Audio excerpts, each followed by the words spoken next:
Hi, welcome to this Loom presentation, which is about English language and English literature at GCSE. We're not an option, so you will be taking both of our qualifications, but obviously it's really important that you get to know a little bit about the course as students and parents, so that you can understand what we'll be studying and what's going to be expected. It is a core subject, and we take both options.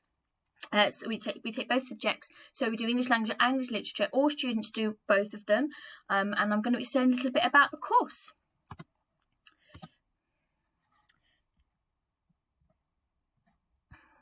Okay, so this is the English language course, and obviously please feel free to pause the Loom at any time to look at this in more detail.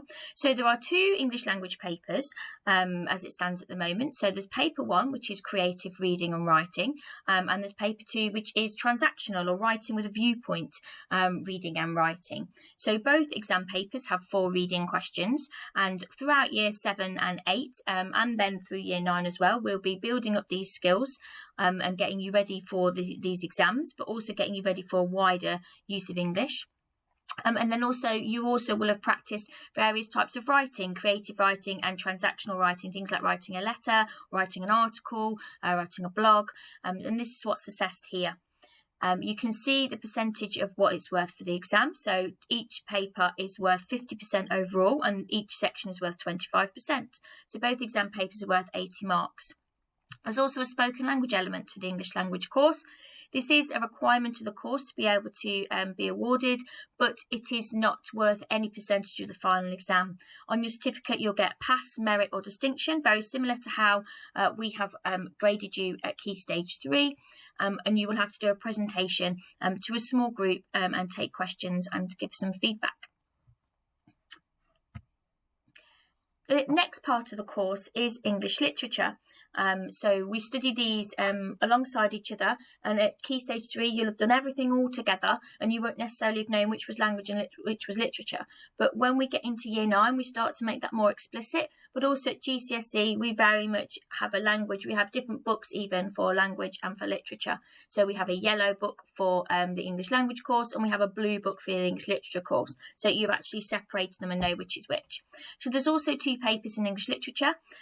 These currently are Shakespeare and the 19th century novel, and then paper 2, which is a slightly longer paper, and you look at a modern text and you look at a poetry anthology, but also some unseen poetry as well. So there's a slightly different weighting in the percentages here because there's 3 elements on paper 2. Everything currently is worth 20% for the final grade. So everything is equal weighting, and you can see the text around the outside of the PowerPoint presentation. So we do Romeo and Juliet, which is behind me, I think, and we study that as a whole play in year 11. Then you also do the novel The Sign of the Four. And then we also do poetry anthology, which is provided for by the exam board, and we do an inspector calls on paper 2. The unseen poetry is literally as it says, it's unseen, so we'll practice that through the teaching of the anthology, but also through exposure to other poems that you haven't seen before as well. The main AOs that run through are AO1 and AO2, and they're basically that you get it, you understand what the ideas are, but also you can see the bigger picture that the writer is trying to get across. We talk about the big ideas in Key Stage 3, so that'll be something you're familiar with, but also AO2, that's the how part, your what, how, why paragraphs. So it's the how and the why part of that, and you'll be looking at how the writer does things and the methods that the writers use. So these skills work across language and literature, but we use them in slightly different ways. So who will teach you? So here's the current teaching staff for English, and you may have these for your GCSE lessons. You will hopefully have seen a number of these faces, but I thought it was important to put everybody's face up there. The only one I don't have is Mr. Leonard, who's one of our current English teachers as well. But we are all experienced team, and we have our specialisms. Some teachers teach up to A-level here as well. So if you stay on to do A-level with us, then you are more likely to see teachers like Mr. Shivlin, and Mrs. Greaves, Mr. Eason, Mrs. Wesley and myself, because we teach the A-level course, but all the teachers may also teach you for GCSE. Mrs. Dolby's on there as well, who you'll be familiar with, who supports in your lessons, and is a fabulous resource in the English department for her knowledge of everything that we cover as well. So how will you be assessed? I've already sort of talked a little bit about that on the previous slides, but as we go through, we'll start the course properly towards the end of year 9, in that we'll start to cover some of the content, but otherwise we're building up through year 9 with the similar skills. So we'll study Lord of the Flies as if we were studying it for GCSE, although it isn't your set text. We'll also look at transactional writing, writing with a viewpoint. We'll do some creative writing. We'll also look at some poetry. So building all of those skills that we will then go on to use at GCSE. But we will actually study in spectacles in the summer term of year 9 and complete your spoken language assessment then. Across the course then, as you've done at Key Stage 3, you'll complete assessments after each unit has been taught, and there'll be opportunities for formative assessment along the way for those as well. So we won't just ask you to do a test without having done any practice things in class. We also use something called walking, talking mocks in year 10 and in year 11 more so. This is literally where we walk you and talk you through the exam papers, and we show you what to do, and we model answers, and then you have a go, and then we look at exemplar answers, and it's a proven way in which to get you ready for the exam. You'll also take PPE examinations as well, which will obviously give you a really good insight into what the papers are actually like, but also give us an idea of where you are based on those grades that you receive and the skills that we need to work on. So here's just some examples of the kind of work that you will do. So at GCSE, we have a booklet for all of the units that we will study, a work booklet with activities in, example answers in, example questions, glossaries of words, activities to do, and there's some pictures from the extracts of some of those booklets there as well. So we take resources from across the internet, things we found. Twitter is really good for teachers, but also we make a lot of our resources in-house, and we make these booklets bespoke for our students so that you get exactly what you need for what our students need. You also can see some examples of some answers here. So we've got an example of a Romeo and Juliet essay, an example of a type of question that you might come across in your English language paper, and you can see the student has been doing some DIRT activities there and highlighting and breaking their answer down into the key areas to prove what their answer needs more of and what they've actually included. We also provide you with lots of example answers, as you can see there where it says question 2, so that you can get an idea of what is a successful answer and how you can make yours even better.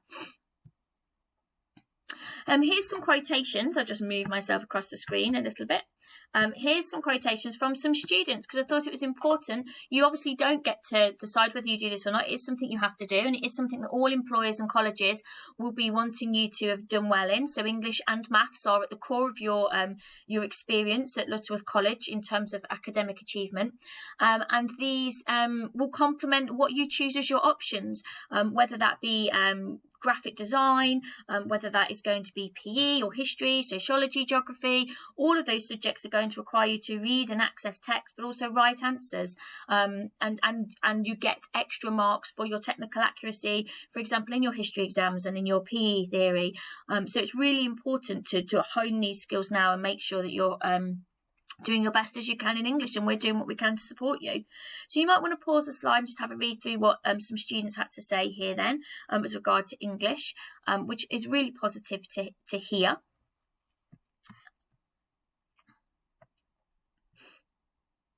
And then finally, then thinking about how English fits in with your future, I've talked about it being a core subject. English literature as well is part of the core, but it also allows you to explore so many different ideas from different time periods, from now, and to apply it to your own lives. It gives you a really good breadth of knowledge and wider understanding of the world. And here's just some professions where you will need English in terms of your communication with other people, but the writing activities that you'll do. But I can't think of any job where you won't have to talk to other people, even if that isn't a written form. If you're working at home on your own, you'll need to communicate with people in some way, your customers and clients.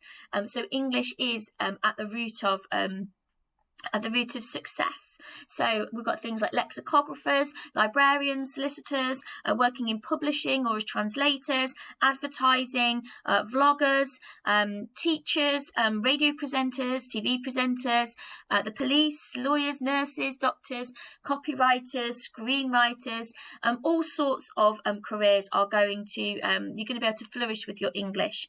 So I hope you found this useful. If you have any questions at all, then I'm obviously available to contact on email, n.whitehill@lutterworthcollege.com, or have a word with your own English teachers if you're students listening to this, and talk to us about the course in a little bit more detail. And we look forward to seeing you in Year 9, Year 10 and 11. Thank you.